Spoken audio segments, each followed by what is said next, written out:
بسم اللہ الرحمن الرحیم۔ حضرت یونس علیہ السلام کی پیدائش اور نبوت۔ حضرت یونس علیہ السلام اللہ کے ان چنندہ نبیوں میں سے ہیں جن کا ذکر قرآن پاک میں کئی جگہ آیا ہے۔ یونس علیہ السلام کو اللہ تعالی نے نبیوں میں سے ایک کہا، اور ان کی قوم نینوا تھی جو عراق کے علاقے میں بسی ہوئی تھی۔ یہ لوگ بت پرستی اور گمراہی میں ڈوبے ہوئے تھے۔ اللہ تعالی نے یونس علیہ السلام کو نبوت دے کر ان کی طرف بھیجا تاکہ وہ لوگوں کو ایک اللہ کی عبادت کی طرف بلائیں۔ یونس علیہ السلام نے اپنی قوم کو اللہ کا پیغام پہنچایا، انہیں شرک چھوڑ کر توحید کی طرف بلایا، لیکن وہ لوگ ان کی بات نہیں مانتے تھے۔ کئی سال تک وہ انہیں سمجھاتے رہے مگر لوگوں کے کان اور دل بند تھے۔ اس قوم کی نافرمانی اور ضد نے حضرت یونس علیہ السلام کو پریشان کر دیا تھا۔ انہوں نے غصے اور مایوسی میں اپنی قوم کو چھوڑ دیا، جبکہ اللہ تعالیٰ کی طرف سے انہیں اجازت نہیں ملی تھی۔ جب یونس علیہ السلام قوم سے نکل گئے تو اللہ تعالیٰ نے ان پر عذاب کا نشان دکھایا۔ آسمان پر کالے بادل چھا گئے اور بجلی گرجنے لگی۔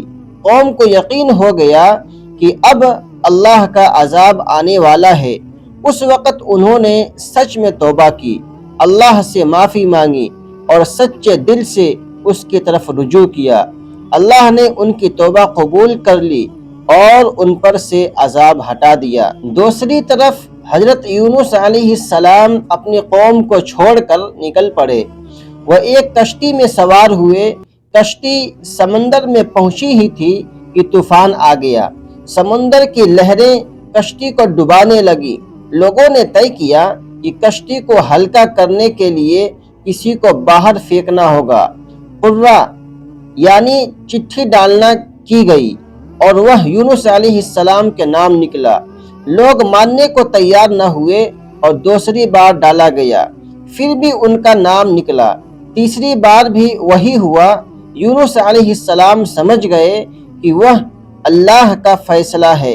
یونس علیہ السلام سمندر میں کود گئے اور اسی وقت ایک بڑی مچھلی نے انہیں نگل لیا، لیکن اللہ تعالیٰ نے مچھلی کو حکم دیا کہ وہ انہیں نہ کھائے اور نہ چوٹ پہنچائے، بلکہ ان کے لیے پیٹ کو ایک قید خانہ بنا دے۔ اندھیری رات، سمندر کی گہرائی اور مچھلی کا پیٹ، تین اندھیروں میں یونس علیہ السلام بند ہو گئے۔ اس حال میں انہوں نے توبہ کی اور بار بار یہ دعا پڑھی، لا الہ الا انت سبحانک انی کنت من الظالمین۔ تیرے سوا کوئی معبود نہیں، تو پاک ہے، بے شک میں ہی ظالموں میں سے ہوں۔ ان کی یہ دعا اللہ نے قبول کی اور قرآن میں بھی اس کا ذکر کیا۔ اللہ نے ان کی دعا اور صبر کو پسند کیا اور مچھلی کو حکم دیا کہ یونس علیہ السلام کو کنارے پر صحیح سلامت اگل دے۔ جب وہ باہر آئے تو ان کا جسم بہت کمزور ہو چکا تھا۔ ان کے لیے کدو کا پودا لگایا تاکہ وہ اس کی چھایا اور پھل سے فائدہ اٹھائیں۔ پھر انہیں ان کی قوم کی طرف دوبارہ بھیجا گیا اور اس بار ان کی قوم نے انہیں مان لیا۔ قرآن میں ذکر اور سبق۔ قرآن پاک میں یونس علیہ السلام کے واقعے سے یہ سبق ملتا ہے کہ اللہ کے حکم کے بغیر کوئی قدم نہیں اٹھانا چاہیے۔ صبر ہر حال میں ضروری ہے۔ توبہ اور استغفار سے انسان کی سب سے بڑی مشکل بھی آسان ہو سکتی ہے۔ اللہ کی رحمت سے کبھی مایوس نہیں ہونا چاہیے۔ سیکھ، لیسن۔ حضرت یونس علیہ السلام کا واقعہ ہمیں یہ سکھاتا ہے کہ انسان چاہے کتنی ہی بڑی غلطی کر لے، اگر وہ سچے دل سے اللہ کی طرف رجوع کرتا ہے تو اللہ کی رحمت ہر دروازے کو کھول دیتی ہے۔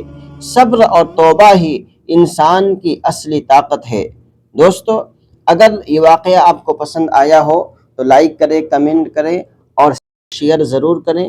اگر ہمارے چینل پر نئے ہیں تو ہمارے چینل کو ضرور سبسکرائب کریں۔